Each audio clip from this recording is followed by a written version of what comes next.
కొండ ఒకరికి తలొంచి ఎరగదు, శిఖరం ఒకరికి సలామని తలవంచి ఎరగదు, కెరటం అలసిపోయి ఒకరి కోసం ఆగదు, తుఫాన్ ఒకడి ముందు తలొంచి ఎరగదు.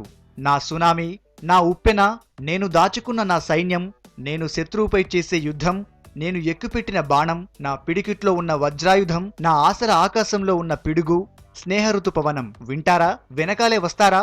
తోడుగా ఉందాం వస్తారా? శ్రీశ్రీ మహాప్రస్థానాన్ని మించిన పవర్ఫుల్ డైలాగ్స్ ఎక్కడివి? ఎవరి కోసం అనుకుంటున్నారా? ఎవరిని ఉద్దేశించి అన్నవి అనుకుంటున్నారా? ఇంకెవరు? మన పవర్ స్టార్ పవన్ కళ్యాణ్ గురించే. రాసింది ఎవరో కాదు, మాటల మాంత్రికుడు త్రివిక్రమ్ గారు. ఓ మూవీ ఆడియో ఫంక్షన్ లో పవన్ కళ్యాణ్ ను పరిచయం చేస్తూ గతంలో ఎప్పుడూ ఆయనలో చూడలేమనుకున్న క్వాలిటీస్ అన్నింటినీ సుదీర్ఘంగా 2 నిమిషాలు పరిచయం చేస్తూ పేల్చిన డైలాగ్స్ ఇవి. మొత్తం తుఫాన్, ఉప్పెన, పిడుగులు, సైన్యం అంటూ ఎంతో ఎమోషనల్ గా సాగిపోయిన పరిచయ ప్రసంగం ఇప్పుడు ఫిల్మ్ ఇండస్ట్రీలోనే కాదు, రాజకీయాల్లోనూ తీవ్రంగా చర్చ జరుగుతుంది.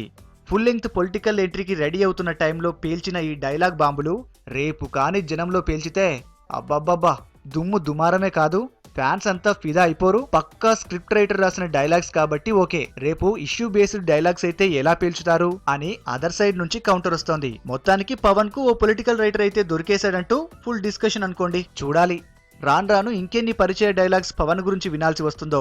ఇంత పవర్ఫుల్ హీరోకు సర్దార్ గబ్బర్ సింగ్ కలెక్షన్స్ ఏ రేంజ్ లో వచ్చి ఉంటాయో లెక్క పెట్టాలంటూ సోషల్ మీడియాలో సెటైర్స్ వస్తున్నాయి.